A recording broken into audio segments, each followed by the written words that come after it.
솔직히 말씀드리면 그날 저녁은 평소와 달랐습니다. 사위가 어쩐지 말이 없었거든요. 밥을 먹을 때도 눈을 마주칠 때도 자꾸 고개를 돌리며 피하더군요. 처음엔 무슨 일인가 싶었습니다. 회사에서 힘든 일이 있었나 아니면 몸이 안 좋은가 싶었죠. 하지만 그런 분위기와는 달랐습니다. 어딘가 묘한 공기가 감돌았습니다. 그날따라 제가 입은 옷차림이 조금 가벼웠던 건 사실이었습니다. 낮에 날이 덥기도 했고 집안이라 신경을 덜 썼거든요. 얇은 원피스를 하나 꺼내 입었죠. 허리끈이 살짝 묶이는 디자인이라 몸매가 드러나는 편이었는데 그게 문제였던 것 같습니다. 부엌을 오갈 때마다 사위의 시선이 느껴졌습니다. 평소엔 그런 분이 아니었습니다. 늘 예의 바르고 점잖고 딸을 진심으로 사랑했던 사람이죠. 하지만 그날따라 사위의 눈빛이 조금 낯설게 느껴졌습니다. 말없이 식탁을 정리하다가 부엌 쪽으로 걸어가는데 뒤에서 시선이 따라오는 걸 느꼈습니다. 고개를 돌리자 사위가 서 있었습니다. 장모님, 제가 할게요. 그 말 한마디에 괜히 심장이 뛰었습니다. 그 목소리가 평소보다 낮고 어딘가 묘하게 떨리는 듯 했습니다. 괜찮아요. 이거 금방 끝나요. 저는 아무렇지 않게 웃으며 말했지만 그분의 얼굴은 굳어 있었습니다. 뭔가에 사로잡힌 듯한 표정이었죠. 한참을 서 있다가 결국 고개를 숙이고 방으로 들어갔습니다. 그 뒷모습을 보는 순간 이상하게 마음이 무거워졌습니다. 설거지를 마친 뒤 식탁 위를 정리하고 거실 불을 껐습니다. 그리고 잠시 창가에 섰습니다. 비가 그치고 공기가 눅눅했습니다. 그때 아주 작은 소리가 들렸습니다. 사위 방 쪽에서 들려오는 소리였습니다. 처음엔 문이 덜 닫힌 줄 알았습니다. 하지만 귀를 기울이자 묘한 숨소리가 섞여 있었습니다. 호흡이 일정하지 않았습니다. 저는 손에 쥔 행주를 내려놓았습니다. 무슨 일이지? 그렇게 생각하면서도 이상하게 가슴이 두근거렸습니다. 괜히 발걸음이 그쪽으로 향했습니다. 복도는 어둡고 조용했습니다. 문틈으로 희미한 불빛이 새어나왔습니다. 그냥 내일 이야기하자. 그렇게 생각했지만 발걸음은 멈추질 않았습니다. 내일 입을 셔츠를 다려둔 게 떠올랐습니다. 그걸 방 앞에 두고 오면 되겠다고 생각했죠. 그래서 다림질된 셔츠를 손에 들고 문 앞에 섰습니다. 사위, 잠깐 들어가도 될까요? 대답이 없었습니다. 아마 피곤해서 잠든 줄 알았습니다. 그래서 살짝 문고리를 돌렸습니다. 잠겨 있을 거라 생각했는데 문이 아주 조용히 열렸습니다. 그리고 그 안에서 들려온 소리. 그 순간 손끝이 떨렸습니다. 눈앞의 장면이 머릿속으로 들어왔습니다. 저는 얼어붙은 듯 서 있었습니다. 한참을 아무 말도 못했습니다. 그냥 문고리를 잡은 채 시간이 멈춘 것 같았습니다. 그가 의자에 앉아 있었습니다. 표정이 일그러져 있었고 호흡이 가빠 보였습니다. 저는 본능적으로 시선을 돌렸지만 이미 늦었죠. 그 장면을 본 순간 가슴이 철렁 내려앉았습니다. 입에서 말이 나오지 않았습니다. 손에 들고 있던 셔츠가 떨어졌습니다. 바닥에 툭 하고 부딪히는 소리가 너무 크게 들렸습니다. 장모님? 사위의 목소리가 떨렸습니다. 저는 황급히 고개를 돌렸습니다. 미안해요. 나 그냥 셔츠 두고 가려다가 목소리가 떨렸습니다. 방 안 공기가 뜨겁게 느껴졌습니다. 서둘러 돌아서려는 순간 사위의 시선이 제게 닿았습니다. 그 눈빛에는 놀람과 부끄러움 그리고 설명할 수 없는 감정이 섞여 있었습니다. 저는 그 눈빛을 잊지 못합니다. 괜찮아요. 남자가 그럴 수도 있죠. 그 말이 저도 모르게 흘러나왔습니다. 그 말을 내뱉는 제 자신이 낯설었습니다. 문을 닫고 나와 복도에 서 있자 가슴이 요동쳤습니다. 손끝이 떨리고 숨이 가팠습니다. 내가 방금 뭘 본 거지? 왜 그렇게 말했을까? 답을 찾을 수 없었습니다. 그냥 멍하니 벽에 기대 서 있었습니다. 그날 밤 잠을 이루지 못했습니다.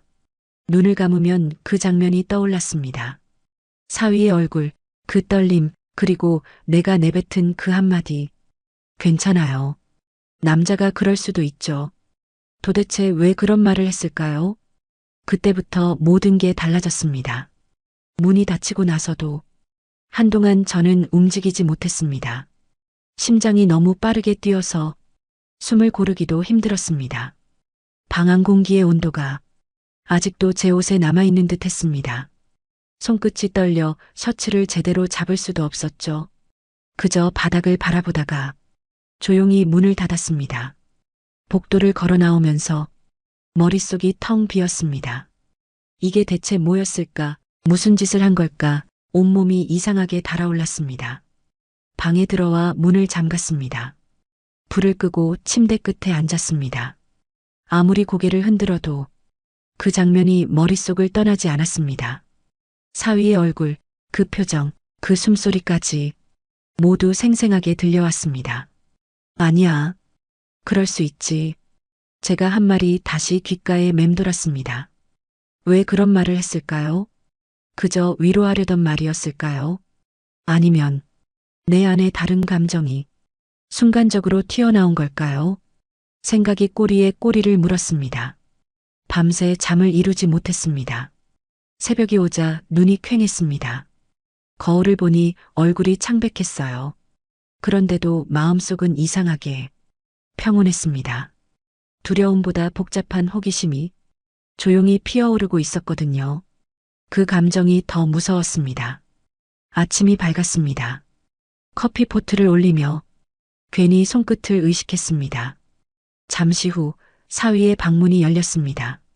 그가 조심스럽게 나왔습니다. 눈이 마주쳤죠. 일어나셨어요? 목소리가 낮고 굳었습니다. 응, 일어났어. 입에서는 반말이 나왔습니다. 억지로 평정심을 유지했지만 눈빛이 흔들렸습니다. 어제 일은 그가 말을 꺼내려는 순간 저는 고개를 저었습니다. 그만하자. 아무 일도 아니야. 그 말이 입에서 떨어지는 순간 가슴이 덜컥 내려앉았습니다. 아무 일도 아니라고 했지만 사실 아무 일도 아니지 않았습니다. 그래도 장모님 제가 됐어.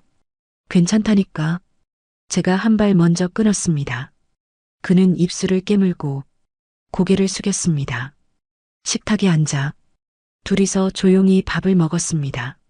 숟가락 부딪히는 소리만 들렸습니다. 그 짧은 소리조차 너무 크게 느껴졌습니다. 밥맛이 없었습니다. 그는 한 숟가락 뜨다 말고 조용히 물을 마셨습니다. 오늘 회사 늦겠네. 네, 바로 나가려고요. 그는 급히 가방을 들고 현관으로 향했습니다. 사위, 제가 불렀습니다. 그가 멈춰섰습니다. 괜찮지? 네, 괜찮아요. 그래, 너무 생각하지 마. 제가 그렇게 말했지만 제 마음은 전혀 괜찮지 않았습니다. 문이 닫히자 집안이 고요해졌습니다. 커피잔을 들었지만 손이 떨려 쏟을 뻔했습니다. 내가 지금 뭘 본 걸까? 그리고 왜 그렇게 반응했을까? 사람의 마음이란 참 이상했습니다. 혼란스럽지만 이상하게 사위가 불쌍하다는 생각이 들었습니다.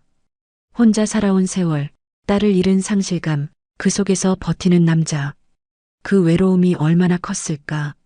그렇게 생각하니 가슴이 서늘하면서도 아팠습니다. 그날 이후 저는 사위를 다르게 보게 되었습니다. 그게 연민인지 호기심인지 아니면 또 다른 감정인지는 아직 알 수 없었습니다. 하지만 한 가지는 확실했습니다. 그날 밤 이후 우리 사이는 예전으로 돌아갈 수 없다는 것. 그건 분명했습니다. 저는 커피를 내려놓고 창문을 열었습니다. 따뜻한 바람이 스쳤습니다. 그 바람 속에서 사위의 얼굴이 떠올랐습니다. 며칠이 지났습니다. 그 일은 아무 일도 없었던 것처럼 조용히 지나갔습니다. 하지만 제 마음속엔 어디에도 닿지 않는 잔향이 남아 있었습니다. 식탁에서 마주 앉을 때면 괜히 눈을 피했습니다. 사위도 그랬습니다. 서로 아무 말 없이 밥만 먹는 시간이 길어졌습니다. 그런데 이상한 일이었어요. 그 침묵이 불편하지 않았습니다. 오히려 묘하게 안정됐습니다. 조용한 숨소리와 젓가락 부딪히는 소리만으로도 이상하게 마음이 편해졌습니다. 딸이 세상을 떠난 후 이 집은 늘 쓸쓸했습니다. 냉장고 문을 열면 텅 빈 공간이 저를 반겼고 밤이면 불 꺼진 거실이 유난히 넓게 느껴졌습니다. 그 외로움을 이 사위도 같이 겪고 있었던 거겠죠. 딸을 잃은 사람과 딸을 보낸 사람, 우리는 같은 상처를 가진 두 사람이었습니다. 그 사실을 깨닫는 순간 제 마음 한구석이 아려왔습니다. 사위가 부엌에서 물을 마시며 창가를 바라보고 있을 때면 그 뒷모습이 왠지 안쓰러워 보였습니다. 밥은 제대로 먹고 다니지? 네, 요즘은 좀 챙겨요. 그래, 그러자. 사람은 먹는 게 힘이지. 그렇게 말을 건네는 게 습관처럼 되어버렸습니다. 어느 날은 늦은 밤까지 그가 퇴근하지 않았습니다. 시계를 보니 10시가 넘었죠. 오늘도 야근인가. 괜히 밥상을 덮으며 한숨이 나왔습니다. 잠시 후 초인종이 울렸습니다. 문을 여니 사위가 들어섰습니다. 피곤한 얼굴이었어요. 오늘 늦었네. 예, 회의가 좀 길었어요. 그의 목소리에 기운이 없었습니다. 씻고 나와. 밥 덮여줄게. 저도 모르게 그렇게 말했습니다. 그가 미안한 표정으로 고개를 숙였습니다. 그날 밤 저희 둘은 아무 말 없이 늦은 저녁을 함께 먹었습니다. 그가 밥을 씹는 소리만 들렸습니다. 이상하게 그 소리가 마음 한켠을 편하게 만들었습니다. 식사를 마치고 그가 고맙다고 했습니다. 장모님, 정말 감사해요. 됐어. 말은 무슨. 내가 고맙지, 이렇게 와줘서. 그 말에 사위가 잠시 멈춰 저를 봤습니다. 그 눈빛이 그날 밤처럼 이상하게 깊었습니다. 저는 그 시선을 피했습니다. 이제 들어가서 쉬어. 네, 장모님도요. 그가 문을 닫고 들어간 뒤 거실에 혼자 앉았습니다. 조용한 집 안에 그의 발소리만 여운처럼 남았습니다. 그날 이후로 저는 사위를 조금 다르게 보게 되었습니다. 그의 말투, 손짓, 그리고 눈빛 하나하나가 묘하게 제 마음을 건드렸습니다. 아니, 정확히 말하자면 그전에도 알고 있었을지 모릅니다. 하지만 인정하고 싶지 않았겠죠. 그가 딸의 남편이라는 사실이 그 감정을 허락하지 않았습니다. 그래서 계속 외면했을 겁니다. 그런데 이제는 그 외면조차 쉽지 않았습니다. 퇴근 후 거실에 앉아 책을 읽는 그의 옆모습이 어쩐지 편안해 보이면서도 이상하게 눈이 갔습니다. 그가 웃을 때면 딸의 미소가 겹쳐 보였습니다. 그 순간마다 가슴이 서늘해졌습니다. 그런데도 그 미소가 좋았습니다. 사위, 네. 일 그만하고 좀 쉬어. 예, 곧 들어갈게요. 그래, 너무 무리하지 마라. 그렇게 대화를 나누며 이상한 평화를 느꼈습니다. 하지만 그 평화가 언제 깨질지 몰라 두려웠습니다. 밤에 불을 끄고 누우면 문득 그날의 장면이 떠올랐습니다. 문이 열리던 순간 그의 놀란 얼굴, 그리고 제가 했던 그 말, 그 기억이 지워지지 않았습니다. 잊으려 할수록 더 또렷하게 떠올랐습니다. 그건 단순한 충격이 아니었습니다. 어쩌면 그때부터였을지도 모릅니다. 제가 사위를 남자로 보기 시작한 게 그날 이후로 모든 게 조금씩 달라졌습니다. 겉으로는 평범했지만 사이의 공기가 바뀌었습니다. 사위는 여전히 공손했습니다. 식탁에 앉을 때마다 먼저 제 자리를 내주고 장모님 반찬 더 드릴까요? 늘 그랬던 것처럼 물었습니다. 하지만 그 눈빛이 달랐습니다. 예전엔 담백하던 시선이 이제는 묘하게 머뭇거렸습니다. 그리고 그 시선을 느낄 때마다 제 마음이 이상하게 흔들렸습니다. 저는 그런 제 자신이 싫었습니다. 한 번은 일부러 눈을 마주치지 않았습니다. 그런데도 그가 웃으면 저도 모르게 따라 웃고 있었습니다. 그게 더 무서웠습니다. 밤에 혼자 있을 때면 그의 얼굴이 떠올랐습니다. 그 웃음과 눈빛이 머릿속을 맴돌았죠. 이건 아니야.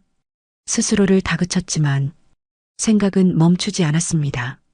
어느 날 저녁이었습니다. 비가 내리던 날 사위가 퇴근이 늦어졌습니다. 문득 젖은 옷으로 들어올까봐 수건을 꺼내 현관 앞에 두었습니다. 조금 뒤 현관문이 열렸습니다. 그가 젖은 셔츠 차림으로 들어왔습니다. 머리카락이 물에 젖어 얼굴 옆으로 흘러내렸습니다. 비 많이 맞았네. 네, 갑자기 쏟아져서요. 저는 수건을 건넸습니다. 이거 좀 써. 감기 걸리겠다. 괜찮아요. 금방 말릴게요. 괜찮긴 뭐가 괜찮아. 얼른 닦아. 저도 모르게 반말이 나왔습니다. 그가 멈칫하더니 고개를 숙이고 웃었습니다. 그 웃음이 참 이상했습니다. 어디선가 본 듯한 미소였죠. 딸이 살아있을 때 그녀가 짓던 표정과 닮아 있었습니다. 순간 가슴이 조여왔습니다. 그의 얼굴에서 딸이 보였고 그 기억이 너무 선명했습니다. 딸이 생각나서 그래요. 제가 그렇게 말하자 그가 잠시 제 얼굴을 보았습니다. 저도 가끔 생각나요. 그 말에 눈시울이 뜨거워졌습니다. 그래. 이제 조금씩 잊어야지. 그게 잘 안 되네요. 그의 목소리가 떨렸습니다. 그날 밤 저는 쉽게 잠들지 못했습니다. 창밖에서 빗소리가 들렸습니다. 그 소리가 오히려 마음을 어지럽혔습니다. 눈을 감으면 그가 수건으로 머리를 닦던 모습이 떠올랐습니다. 그 단순한 동작 하나가 왜 그렇게 오래 남았는지 모르겠습니다. 딸의 남편이자 이제는 혼자 남은 사위, 그를 보며 느낀 감정이 점점 복잡해졌습니다. 며칠 뒤 사위가 주말에 같이 식사하자고 했습니다. 요즘 일도 많고 고생 많으시죠? 나야 뭐 그냥 그렇게 사는 거지. 그래도 잘 챙겨 드세요. 식탁 위에는 그가 직접 사온 반찬이 놓여 있었습니다. 이거 장모님 좋아하시잖아요. 아이고, 이걸 다 샀어?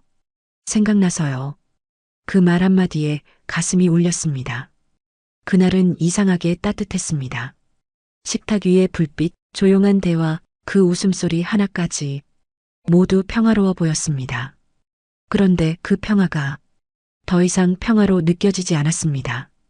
그가 젓가락을 내려놓을 때마다 제 심장이 따라 움직였습니다. 한 번 마주친 눈빛이 너무 오래 머물렀습니다. 식사 후 그는 설거지를 도왔습니다. 사위, 그냥 둬. 내가 하지. 괜찮아요. 같이 해요. 됐다고, 너 피곤하잖아. 괜찮다니까요. 그가 웃으며 고무장갑을 꼈습니다. 그 순간 저는 그의 손등에 닿은 물방울을 봤습니다. 빛에 반짝이는 그 물방울이 이상하게 눈에 밟혔습니다. 그때 깨달았습니다. 내가 지금 선을 넘기 직전에 서 있다는 걸. 그날 이후 저는 스스로를 단속하며 지냈습니다. 그냥 착각일 거라, 잠깐의 감정일 거라 계속 마음속으로 다짐했습니다. 하지만 그 다짐은 매일 조금씩 무너졌습니다. 사위가 집에 들어올 때마다 공기가 달라졌습니다. 그의 발소리만 들어도 가슴이 두근거렸습니다. 하루는 아침에 커피를 내리는데 사위가 거실로 나왔습니다. 수건으로 머리를 닦으며 장모님 향 좋네요. 그 말 한마디에 손이 멈췄습니다. 응, 커피 마실래? 좋아요. 장모님 손 커피는 맛있잖아요. 그가 웃으며 잔을 들었습니다. 그 웃음이 왜 그렇게 따뜻하게 느껴졌을까요? 함께 커피를 마시며 별 대화도 없이 창밖을 봤습니다. 햇살이 커튼 사이로 스며들었고 그 빛 속에서 그의 옆모습이 보였습니다. 순간 숨이 막혔습니다. 그 얼굴이 딸을 닮았지만 딸보다 훨씬 깊었습니다. 시간과 상실이 만든 표정이었죠. 그 안에 담긴 외로움이 제 마음을 흔들었습니다. 이러면 안 돼. 속으로 수없이 되뇌었습니다. 하지만 감정은 이성을 이기지 못했습니다. 그날 저녁 사위가 퇴근 후 늦게 들어왔습니다. 넥타이가 비뚤어져 있었고 눈가에 피로가 묻어 있었습니다. 오늘도 힘들었지? 예, 조금요. 밥은? 괜찮아요. 입맛이 없네요. 그래도 먹어야지. 저는 밥을 덜어 식탁 위에 올렸습니다. 그는 조용히 숟가락을 들었습니다. 몇 입 먹지 못하고 그가 문득 고개를 들었습니다. 장모님, 왜? 요즘 저 이상해요. 순간 가슴이 철렁 내려앉았습니다. 왜? 어디 아파? 아니요. 그냥 그가 말을 멈췄습니다. 그날 이후로 자꾸 생각이 나요. 손에 쥔 젓가락이 흔들렸습니다. 무슨 생각을 해? 그날 밤이요. 그의 목소리가 낮고 조용했습니다. 그만해, 사위. 저는 단호하게 말했습니다. 그건 그냥 실수였어. 전 실수라고 생각 안 해요. 그의 말이 칼날처럼 날카로웠습니다. 순간 숨이 막혔습니다. 그가 제 눈을 바라봤습니다. 그 눈빛에는 죄책감과 욕망, 그리고 외로움이 섞여 있었습니다. 저는 그 시선을 피하지 못했습니다. 사위야, 제발. 입술이 떨렸습니다. 난 내 장모야. 알아요. 그의 대답은 너무 담담했습니다. 그럼 안 되지. 근데 마음이 말을 안 들어요. 그가 고개를 숙였습니다. 테이블 위로 손이 내려왔습니다. 그 손이 내 손등을 스쳤습니다. 순간 온몸이 굳었습니다. 떨림이 손끝에서 시작돼 가슴으로 번졌습니다. 사위, 그 손 치워. 죄송해요. 하지만 그는 손을 거두지 않았습니다. 그의 손길은 조심스러웠습니다. 단 한 번의 터치였지만 그 안에는 너무 많은 감정이 있었습니다. 슬픔, 그리움, 외로움, 그리고 따뜻함. 저는 숨을 고르며 그 손을 천천히 밀어냈습니다. 지금 그 손, 너한텐 아무 뜻 없을지도 몰라. 하지만 나에겐 너무 큰 일이야. 그가 고개를 들었습니다. 눈가에 눈물이 맺혀 있었습니다. 저도 알아요. 근데 그는 말을 잇지 못했습니다. 그때 이상하게 눈앞이 흐릿해졌습니다. 그의 눈물이 딸이 떠난 그날의 제 눈물과 겹쳐 보였습니다. 사위, 네. 이제 그만하자. 그럴 수 있을까요? 해야지. 네. 그는 고개를 숙이고 일어났습니다. 발소리가 멀어질수록 가슴이 서늘해졌습니다. 그날 밤 방에 불을 끄고 누웠습니다. 그런데 눈을 감아도 그의 목소리가 계속 들렸습니다. 그날 이후로 자꾸 생각이 나요. 그 한 문장이 밤새 제 귓가에 맴돌았습니다. 그리고 그날 이후 저는 완전히 달라졌습니다. 그날 이후 며칠은 서로 조심스러웠습니다. 그 사건이 없었던 것처럼 형식적인 인사만 오갔습니다. 하지만 그 조심스러움 속에 더 짙은 긴장이 숨어 있었습니다. 아침마다 마주칠 때면 괜히 눈을 피했습니다. 사위도 일부러 바쁘게 움직였습니다. 커피를 내리던 손끝이 떨렸습니다. 공기 자체가 달라져 있었습니다. 어느 날은 출근길에 그가 제게 인사를 하다 잠깐 눈을 마주쳤습니다. 그 짧은 순간에도 시간이 멈춘 것 같았습니다. 그 눈빛이 너무 익숙했습니다. 저는 애써 모른 척했습니다. 그게 최선이라 생각했습니다. 하지만 마음이 말을 듣지 않았습니다. 그날 밤 혼자 앉아 그를 떠올리고 있었습니다. 그가 고개를 숙이며 했던 말, 그 손끝의 온기, 그 떨림이 자꾸 떠올랐습니다. 이건 죄야. 멈춰야 해. 스스로 수없이 되뇌었습니다. 그런데 이상하게 그 금기가 점점 희미해졌습니다. 마음속 어딘가가 이미 그를 받아들이고 있었습니다. 그걸 인정하기 싫었을 뿐이죠. 그날은 유난히 더운 날이었습니다. 창문을 열어두었는데 바람 한 점 없었습니다. 저는 부엌에서 음식을 만들고 있었고 사위는 거실에서 서류를 정리했습니다. 조용한 오후였습니다. 그런데 갑자기 머리가 어지러웠습니다. 열기가 한꺼번에 밀려오더군요. 손에 들고 있던 국자가 떨어졌습니다. 장모님, 그가 달려왔습니다. 괜찮아요. 얼굴이 하얘요. 잠깐 앉으세요. 그가 제 팔을 잡아 의자에 앉혔습니다. 그 손이 뜨겁게 느껴졌습니다. 심장이 빠르게 뛰었습니다. 괜찮다니까, 사위. 괜찮아 보이지 않아요. 그가 물 한 잔을 내밀었습니다. 손끝이 맞닿는 순간 시간이 멈춘 듯 했습니다. 그는 잠시 제 얼굴을 바라보다가 조용히 물었습니다. 왜 자꾸 이렇게 돼요, 우리? 그 질문에 숨이 멎었습니다. 그게 무슨 말이야? 장모님도 느끼시잖아요. 사위야, 그만하라니까. 저만 그런 거 아니죠? 그의 목소리가 떨렸습니다. 이건 우리가 할 말이 아니야. 근데 이미 이렇게 됐잖아요. 그가 제 손을 다시 잡았습니다. 이번엔 피하지 못했습니다. 그의 손이 제 손등을 감쌌습니다. 사위 안 돼. 장모님. 그가 제 이름을 부르듯 말했습니다. 그 한마디에 온몸이 굳었습니다. 그의 눈빛이 깊고 진했습니다. 순간 그가 가까이 다가왔습니다. 숨이 섞이는 거리였습니다. 저는 몸을 돌리려 했지만 그 손이 제 어깨를 붙잡았습니다. 하지 마. 죄송해요. 그의 숨이 제 귀를 스쳤습니다. 한순간이었습니다. 그의 이마가 제 어깨에 닿았고 둘 다 아무 말이 없었습니다. 그저 조용히 긴 시간 멈춰 선 것 같았습니다. 그때 저는 깨달았습니다. 이건 단순한 욕망이 아니라는 걸. 우리 둘 다 누군가에게서 잃은 온기를 서로에게서 찾고 있었다는 걸요. 한참을 그렇게 서 있었습니다. 그가 천천히 몸을 떼며 말했습니다. 죄송해요. 그럴 생각은 없었는데. 알아. 나도 그래. 근데 왜 이렇게 되는 걸까요? 모르겠다, 사위야. 나도 모르겠어. 그 말과 함께 공기가 멈춘 듯 했습니다. 그가 뒷걸음질 치며 문 밖으로 나갔습니다. 문이 닫히는 소리가 가슴을 찢는 듯 울렸습니다. 그날 밤 저는 한참 동안 울었습니다. 그가 불쑥 떠오르는 얼굴 때문에, 그 따뜻한 손길 때문에 그리움과 죄책감이 뒤섞여 도무지 잠을 이룰 수 없었습니다. 그날 이후 저는 하루하루를 버티듯 지냈습니다.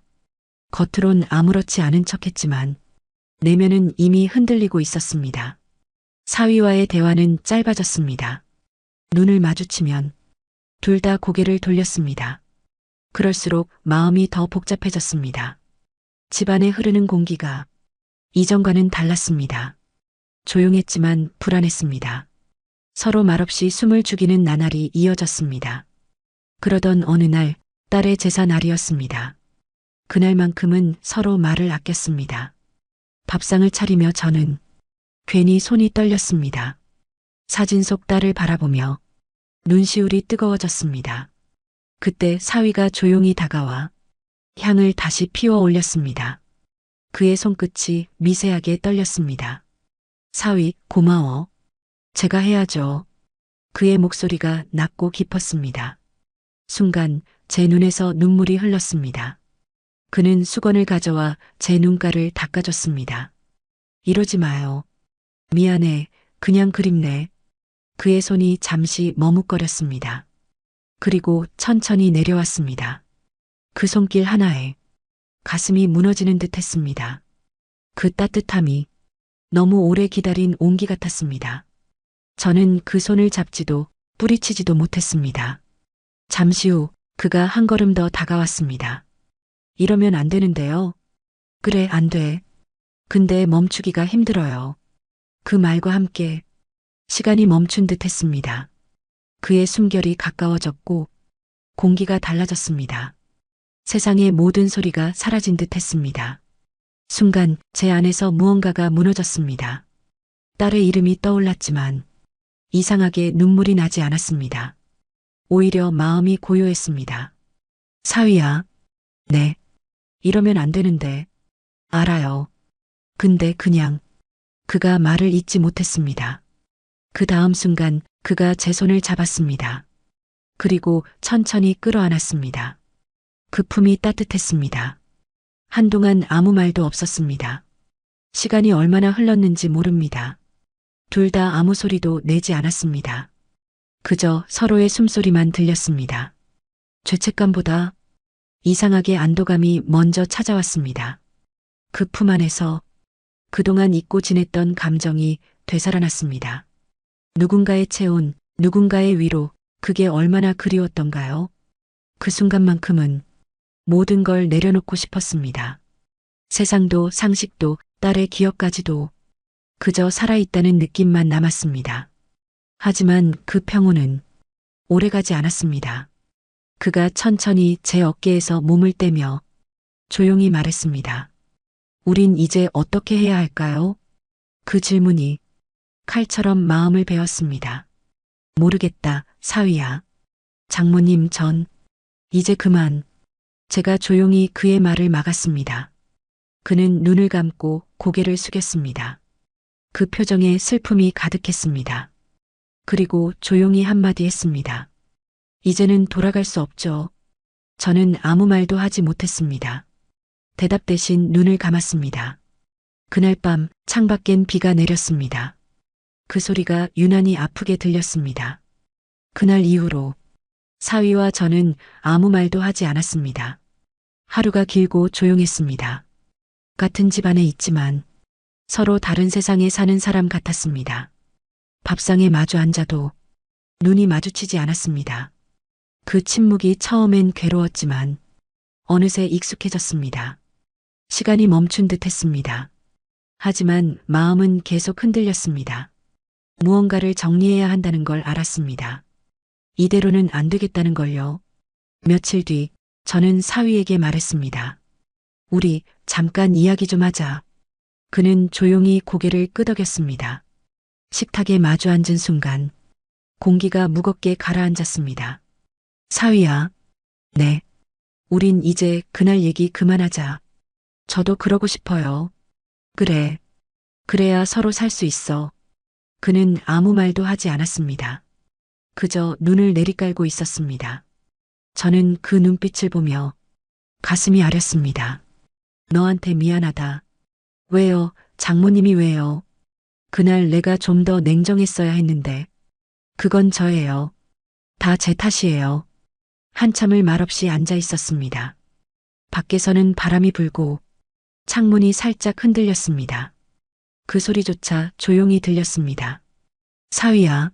네. 이제 이 집을 나가야겠다.